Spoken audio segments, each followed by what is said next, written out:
ಕರ್ನಾಟಕ ರಾಜ್ಯದ ಹವಾಮಾನ ಮುನ್ಸೂಚನೆ. ನಾನು CS ಪಾಟೀಲ್, ವಿಜ್ಞಾನಿ, ಹವಾಮಾನ ಕೇಂದ್ರ, ಬೆಂಗಳೂರು. ನಾನು ಮುಂದಿನ 7 ದಿನಗಳವರೆಗೆ ಕರ್ನಾಟಕ ರಾಜ್ಯದ ಹವಾಮಾನದ ಮುನ್ಸೂಚನೆಯನ್ನು ಸಂಕ್ಷಿಪ್ತವಾಗಿ ವಿವರಿಸುತ್ತೇನೆ.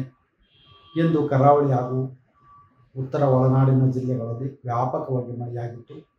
ದಕ್ಷಿಣ ಒಳನಾಡಿನ ಜಿಲ್ಲೆಗಳಲ್ಲಿ ಕೆಲವು ಕಡೆ ಮಾತ್ರ ಮಳೆಯಾಗಿದೆ.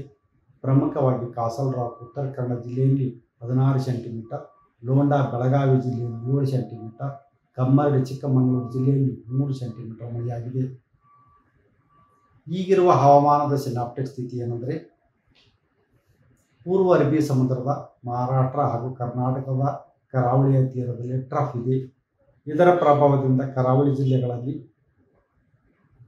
ಆಗಸ್ಟ್ 20ರಂದು ವ್ಯಾಪಕವಾಗಿ, ಆಗಸ್ಟ್ 21ರಿಂದ ಆಗಸ್ಟ್ 25ರವರೆಗೆ ಹಲವು ಕಡೆ ಮಳೆಯಾಗುವ ಹೆಚ್ಚಿನ ಸಾಧ್ಯತೆ ಇದೆ.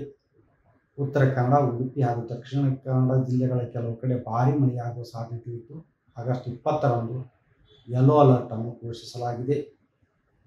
ಉತ್ತರ ಹಾಗೂ ದಕ್ಷಿಣ ಒಳನಾಡಿನ ಜಿಲ್ಲೆಗಳಲ್ಲಿ ಆಗಸ್ಟ್ 20ರಿಂದ ಆಗಸ್ಟ್ 25ರವರೆಗೆ ಕೆಲವು ಕಡೆ ಹಗುರದಿಂದ ಸಾಧಾರಣವಾಗಿ ಮಳೆಯಾಗುವ ಹೆಚ್ಚಿನ ಸಾಧ್ಯತೆ ಇದೆ.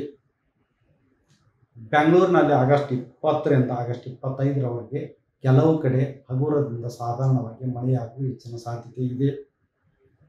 ಕರ್ನಾಟಕ ರಾಜ್ಯಾದ್ಯಂತ ಆಗಸ್ಟ್ 26ರಿಂದ ಮಳೆಯ ವಿಂಗಡಣೆ ಹಾಗೂ ತೀವ್ರತೆ ಏರಿಕೆಯಾಗುವ ಹೆಚ್ಚಿನ ಸಾಧ್ಯತೆ ಇದೆ.